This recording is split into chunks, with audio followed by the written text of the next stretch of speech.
Chapitre 2. Fleurissoir ne poussa pas un cri. Sous la poussée de Lafcadio, et en face du gouffre brusquement ouvert devant lui, il fit pour se retenir un grand geste. Sa main gauche agrippa le cadre lisse de la portière, tandis qu'à demi retourné, il rejetait la droite en arrière, par-dessus Lafcadio, en voyant rouler sous la banquette, à l'autre extrémité du wagon, la seconde manchette qu'il était au moment de passer. Lafcadio sentit s'abattre sur la nuque une griffe affreuse et donna une seconde poussée plus impatiente que la première. Les ongles lui raclèrent le col, et Fleurissoir ne trouva plus où se raccrocher que le chapeau de castor qu'il saisit désespérément et qu'il emporta dans sa chute. À présent, du sang-froid, se dit Lafcadio. Ne claquons pas la portière, on pourrait entendre à côté. Il tira la portière à lui, contre le vent, avec effort, puis la referma doucement. Il m'a laissé son hideux chapeau plat, qu'un peu plus d'un coup de pied, j'allais envoyer le rejoindre. Mais il m'a pris le mien, qui lui suffit. Bonne précaution que j'ai eue d'en enlever les initiales. Mais sur la coiffe reste la marque du chapelier, à qui l'on ne commande pas des feutres de castor tous les jours.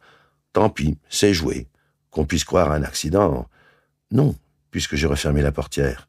Faire stopper le train? Allons, Cadio, pas de retouche. Tout est comme tu l'as voulu.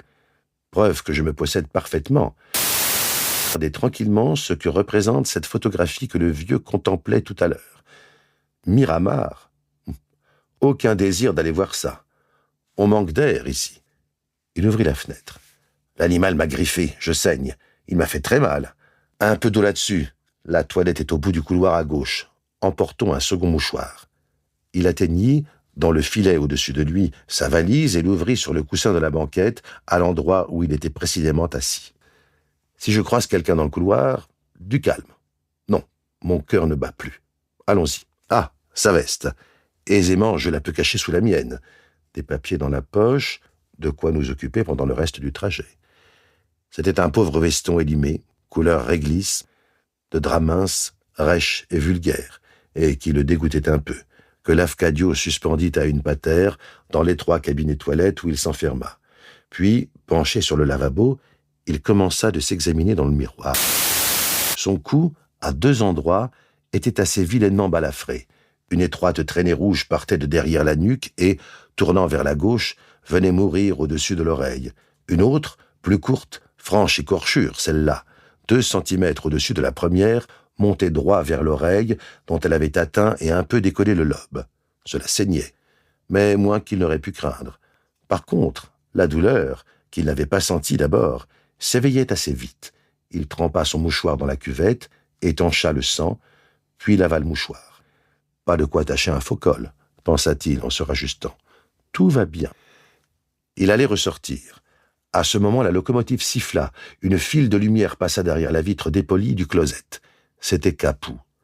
À cette station si proche de l'accident, descendre et courir dans la nuit, se ressaisir de son castor. Cette pensée surgit éblouissante.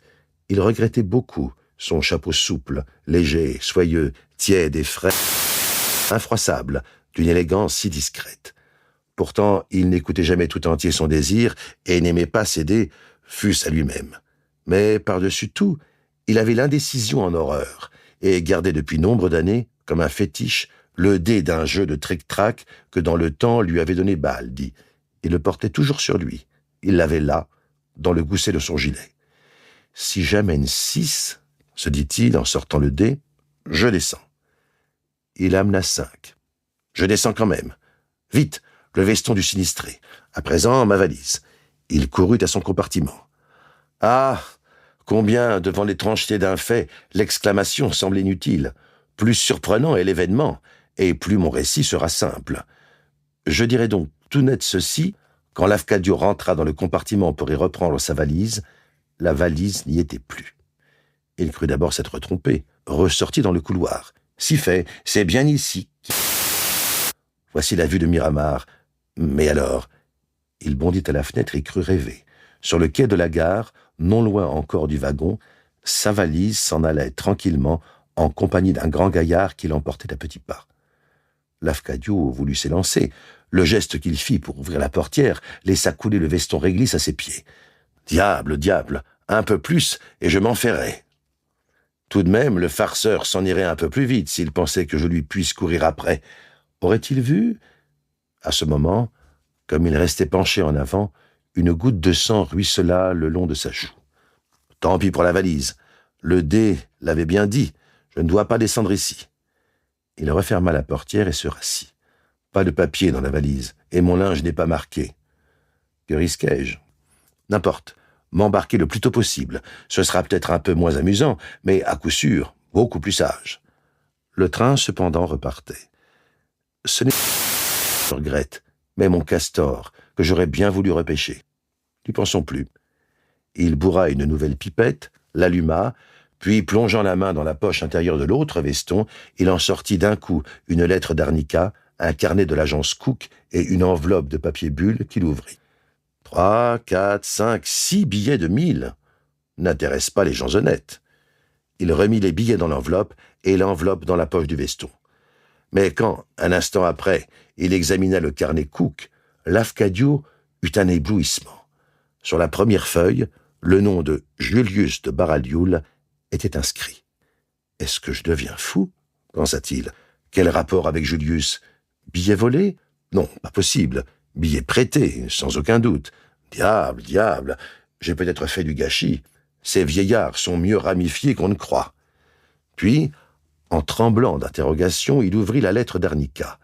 L'événement apparaissait. Il avait peine à fixer son attention.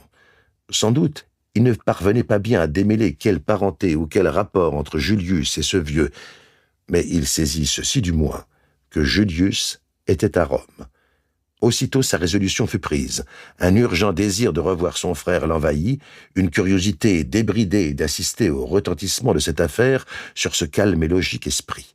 C'est dit, ce soir, je couche à Naples, je dégage ma malle et demain, je retourne à Rome par le premier train.